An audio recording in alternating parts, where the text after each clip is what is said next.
What a great song. All right, everybody. So here we are. We're going to be talking about plantar fasciitis. I got to listen to this just for a little bit. And your things are getting better right now because you're educating yourself. I got to pause that one, listen to that later. All right. Okay, let's go ahead then. We are going to be talking about plantar fasciitis in detail here. So a couple of key things to get. Number one, heel pain at the origin of the plantar fascia, although it can be slightly distal to that as well. And flexor digitorum brevis muscle on the medial process of the calcaneal tuberosity typically. And one of our simplest tests is really going to be to squeeze it, but let's go ahead and have a look at the pathophysiology of this condition. So you have repetitive stress from walking or running that can lead to micro trauma of this plantar fascia, does not have time to adapt, and it causes pain, inflammation, and disruption of the tissues. During the heel lift stages and gait cycle, the tension increases on the plantar fascia. There's this thing called the windlass effect. If you do any kind of sailing, you would know what this is. But basically, as the toes extend, it causes a stretch in the plantar fascia and gives you a spring off or push off kind of a electrical potential, physical motion activity, kinesthetic potential, kinesiology potential, as I get this out here, to actually move better. What happens potentially is you can have actual irritation in the ligament or the insertion of the ligament, the plantar fascia, at its Sharpie fibers insertion onto the calcaneus. If this is a long-standing condition, the bone will actually remodel and form a bony spur or a heel spur. So a lot of people will see that.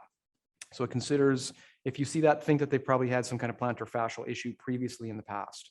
So who gets this? It is extremely common, approximately 15% of injury, estimated 1 million patient visits per year in the US. So that's a lot. Peak age 30 to 50, although it can happen at any age. It is more common in women than men, but I've had this myself. I've had, dozens and dozens of patients with this.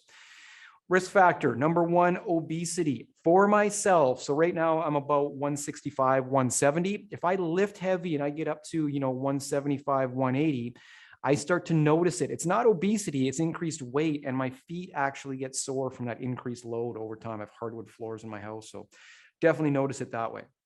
What else? Reduced ankle range of motion, especially into dorsiflexion, because now the foot has to take more of that pressure. You can see occupations that require prolonged standing, so things like cashiers in the military.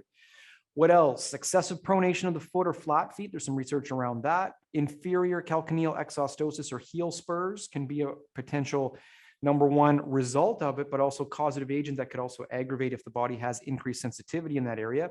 Activities such as dancers and runners, potentially, poor quality shoes, running on hard surfaces, and increased age with the fat pad as it started to degenerate or thin out, or even migrate to one side if it slipped around a little bit. That can put more stress on the bottom of the foot. But plantar fasciitis, super common, okay?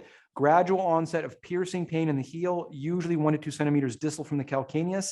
I've had people come in and they say, I can actually feel the ripping and tearing for the first few steps when they get up in the morning. Absolutely one of the first things you'll notice, okay? Pain is, there it says, pain is most intense with the first few steps following inactivity. So you slept all night, you go to get up, and you can just feel those fibers tearing apart, not comfortable. Pain is better with rest or with changing their load bearing, so basically sitting down. Look for them to have started a new job, new footwear, new training program. Those can also be associated with it.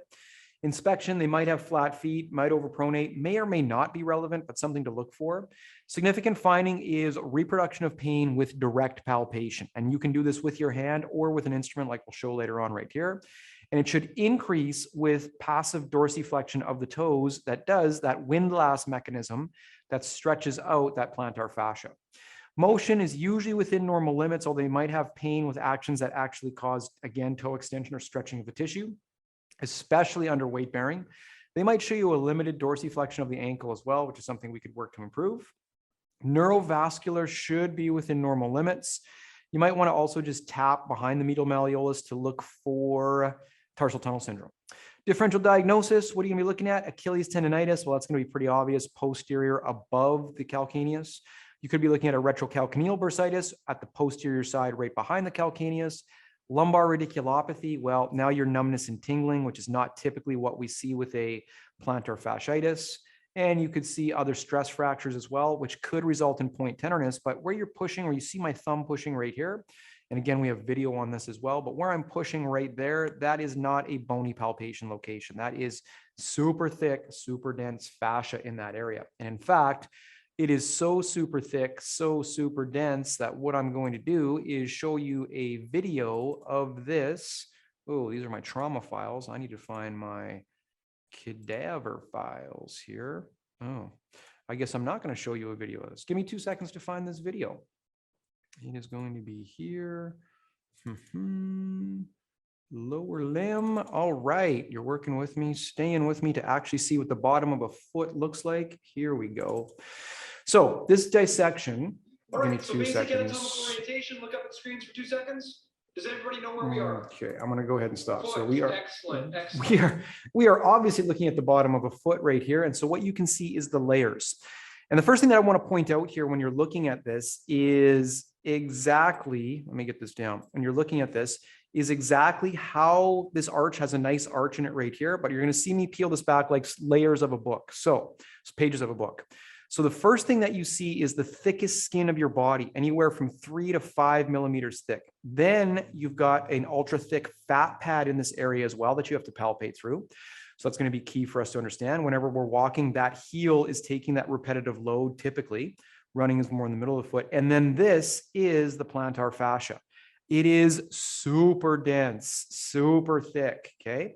So in order for you to understand this process, you have to see irritation right where I'm lifting up with the probe right about there. And then deep to that, we have an ultra thick muscle layer that we see as well. What I typically do in the lab is I challenge people to come up and do some massage or palpation over top of this area. And you will see this is a place where you will literally beat your hands down.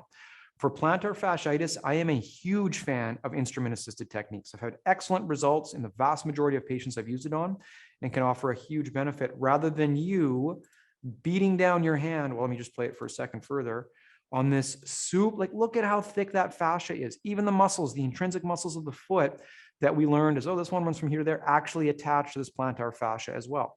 So if you're going to be giving a treatment, we'll go ahead and do this in a little bit, but you're going to give a treatment, it's got to be over the sole of the foot, and this fascia becomes continuous around the calcaneus and up into the gastroc-soleus tendon here as well. But we'll come back to that. Pretty cool to see. Nice to see the layers, see how thick and dense the tissue is. This is some of the strongest tissue in your body, which it should be because it carries the most forces. All right, back to our regular screen. Weight bearing windlass test would be a simple test where you just dorsiflex the ankle and then extend the toes, and it may cause pain on the plantar fascia, but the palpation really is going to be your giveaway right there. Diagnostic imaging is usually not needed. I talk about X-ray here if you might see a bone spur on it. MRI can show acute things. Even a diagnostic ultrasound might not be a bad idea. Management, you are going to be looking at price or meth. Most people will prefer meth here, which of course is movement, exercise, traction, and heat. The research kind of supports that better. Relative rest, you still want to challenge the area, stretching in the motion of the plantar fascia to the point of a little bit of discomfort, but not too much. You could also consider a towel around the forefoot or something to pull with both hands for the person to give themselves more of a stretch as well. Stretching both the plantar fascia and Achilles tendon would be fantastic. Non-specific weight-bearing stretching resulted in pretty good outcomes as well. But again, I'm trying to get you back to functional capacity. So I would do weight-bearing and non-weight bearing as tolerated by the individual patient. Massage therapy is huge for this. You can offer a lot of benefits. Again, instrument-assisted techniques that go around the gastrocnemius and soleus to hopefully improve their dorsiflexion ability down the Achilles tendon, over the calcaneus, and then into the sole of the foot. And it's something we teach at our instrument-assisted classes. And in fact, I'm doing one this weekend now that I think about it. What else do we have? We have osseous mobs and manips are going to offer benefit, especially focusing on areas of compensation like ankles, knees, low back. You could consider taping, like a Lodi or teardrop taping method could result in shortening the foot up a little bit. But again, it's really a short-term change. I'm really trying to build up their tolerance and tissue adaptability in there. Consider heel pad orthotics potentially as well. Ultrasound might offer you some benefit. Shockwave therapy, there's some good research on that offering benefit as well. Acupuncture, prolotherapy injections in significant cases where most of your conservative management hasn't worked, you might consider that. But warn your patient ahead of time, those injections can be quite painful into the bottom of the foot. Medications, short-term use. You can also look at PRP or botulism or, basically Botox if you wanted to, which may offer some benefit. Again, I would say this for my more difficult cases that haven't solved with my conservative management. And then extremely, extremely rare, you could be looking at a surgical intervention, which will result in a fascial release of the calcaneus from that plantar fascia, results in scar tissue formation, can offer some good outcomes, but make sure the patient is aware that they are not guaranteed to be 100% curative. All right. Okay, follow-up program, stretching activity. You can be looking at one of these great Strasbourg socks that gives you a little bit of length, that holds you in dorsiflexion and holds you in extension of the toes while you are sleeping. You would want to educate your patient around this to look at workstation evaluation. Like if they're a standing cashier, hey, why not have one foot up a little bit and be stretching it out on a regular basis, right? Prognosis is excellent for the vast majority of cases. I would say with my instrument-assisted techniques, 2 or 3 visits, I have probably about a 90 to 95% success rate on this. And that's, of course, with education, graded exercise exposure, and good nutritional evaluations, which most people have, that I see. And of course, our basic protocols. So come some of the other things that we can do here, just a plantar fascia stretch, getting up onto your toes, calf raises, even rolling with a ball or golf ball could offer benefit as well. So I love plantar fasciitis. There's lots we can do here for people. I see it in a lot of some of my climbers. I treat a lot of teachers for some reason, and a lot of them get plantar fasciitis from their hiking and walking that they do on the weekends. So best treatment options are going to be education of your patient, empower them through the process, looking at graded activity modifications, nutritional support when required, and manual therapies that also help facilitate optimal healing. And I can't stress it enough, pun intended, that instrument assisted is what I found really beneficial here. So super cool. All right. So thank you very much for your time, and we will see you in the future on another video. All right. Bye.